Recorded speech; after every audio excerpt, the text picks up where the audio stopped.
the topic, first of all, of corporate bond market in PNG. This is a brand new investment vehicle. Where do we stand at this moment as far as the corporate bond market is concerned? Is it ready? Is it here? And who's first? The answer to the first two questions is yes. The answer to the second question is in progress. In progress, right. In progress. The corporate bond market is a new product, certainly, within PNG. It's been 4 years in the making. We have a minister who is very supportive of developing the capital market, so the opportunity to create a market for new products he was very enthusiastic about. The corporate bond market is now available to larger companies that will be able to issue bonds to institutional and well-qualified investors. So it's not a retail market. Right. The advantage to the issuer is that during the process of development, we negotiated with the Securities Commission and the government some relief from some of the more onerous provisions on the issuance of corporate bonds. So there's relief there which would normally apply if you were to issue bonds to the retail sector. Right. But being wholesale, that relief is there, which reduces the cost and should accelerate the time for issuance, which in the corporate bond sector is critical. You have to be able to go to market quickly at low cost, and hopefully the framework we've put in place will allow that. We certainly heard from Rajiv this morning that there's an appetite amongst the super funds for these kind of corporate bonds. To your way of thinking, what kind of companies in PNG would be particularly suited for the issuance of a corporate bond? Certainly, first came off the rank or the list would probably be financial institution sector. That would be an obvious one. The other ones which might come through, for example, it would be possible for an SOE to raise capital through a bond on the market. Companies which are family-owned, large ones, issuing a corporate bond is like listing with trading wheels. Right. There's lower corporate governance requirements, lower disclosure requirements, so lower costs. So you can raise money through a bond without giving up control. That could be a stepping stone to a future equity listing. So it's a pathway in some respects. Do they have to be a particular size? They have to have minimum NTA, minimum size, yes. But other than that, it's pretty open. Right, okay. And I think in our discussions, you said you were in negotiations with at least one party, and I'm sure we probably can't reveal who they are at the moment. That's right. Are we able to talk about what sector they're in? No. No, not even that. Okay. It's a small market. Okay, well. Sorry about that. One could always ask. So I guess one can see the advantages for a company in raising finance. What is the likely benefit to an investor? The benefit to the investor is, well, firstly, there's no minimum number of holders. So a company could issue a bond to one holder and have it listed on the market.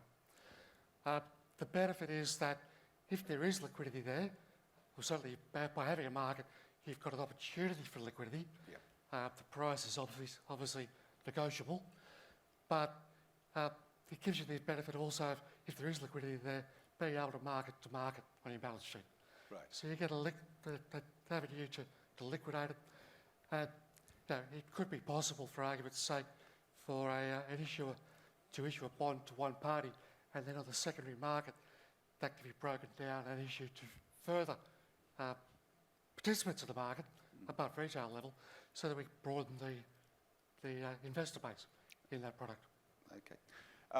The other item we talked about this morning was real estate investment trusts as an investment vehicle. How close are we to having the framework required to set those up in PNG?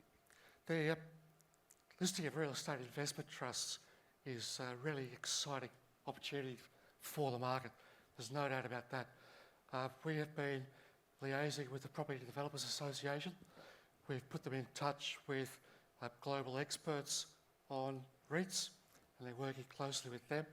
I think the PDA is looking forward to having something by the end of the year, having a position on it by the end of the year. To Rajiv's point this morning, the key issue to the success of a REIT is having the right taxation structure, Right. and that will be critical to be able to get a REIT sector up and running.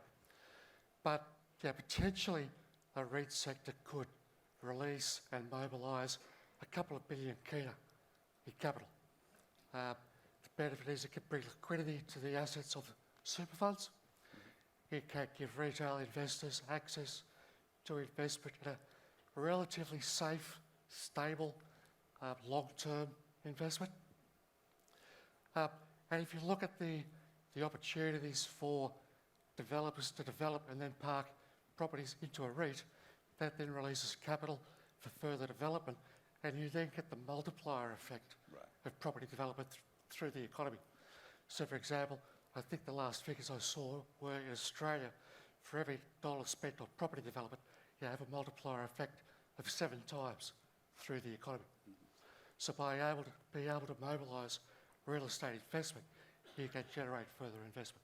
And would this be a straightforward listing for that trust on the existing exchange, or would it be a separate process? It would be a straightforward listing on the exchange. Right. It would be a product available to everybody. Okay. Tax being the key issue. Okay, so we need to talk to Mr. Cohen first, is that right, or the Treasurer to... We need to get the Treasurer to push through the tax reforms. Okay. So do we have a sense of what those reforms are yet, or are they still to be drafted? Where are we standing in that process? From what I understand, the tax review and the proposed legislation goes a long way to addressing the issue. I think there's still some things that need to be refined, and that's what's being worked on by the PDA. Okay. Let's go to the topic of participation in the stock exchange, both as someone who buys shares, but also as companies that are listing. One of the big concerns this year was that if the sale of Newcrest mining goes through, and I believe there is a decision being made on that shortly by the shareholders of Newcrest, by Newmont Corporation, that in fact that we might lose a significant listing to the exchange. What's the latest on that as far as what might happen should that sale go ahead? Yeah, look, the listing of Newcrest, the potential loss of it, would be a significant loss to the market. We're in constructive discussions with Newmont at the moment. Yep. We are hopeful that they will list. I believe they're in discussions with the Minister as well. But I think there's a very good prospect that we will retain Newmont, and that then sends a very strong signal internationally and the confidence that Newmont, as one of the biggest producers in the world, has in the PNG and the PNG economy. We know the Minister is very keen, obviously, for participation, local participation in investor class in shares in these companies. And I guess we already have a case in point, haven't we, of Santos, which listed at the end of 2021. So that was a very smooth and successful listing from the outside. I don't know what it was like from the inside. You were probably rushing around madly. But it's like a duck on a pond. So what about additional listings onto the exchange?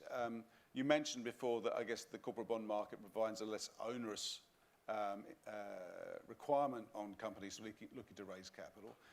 What else can we be doing to encourage more listings onto the exchange? Look, I think there's a lot of work and a lot of opportunity there.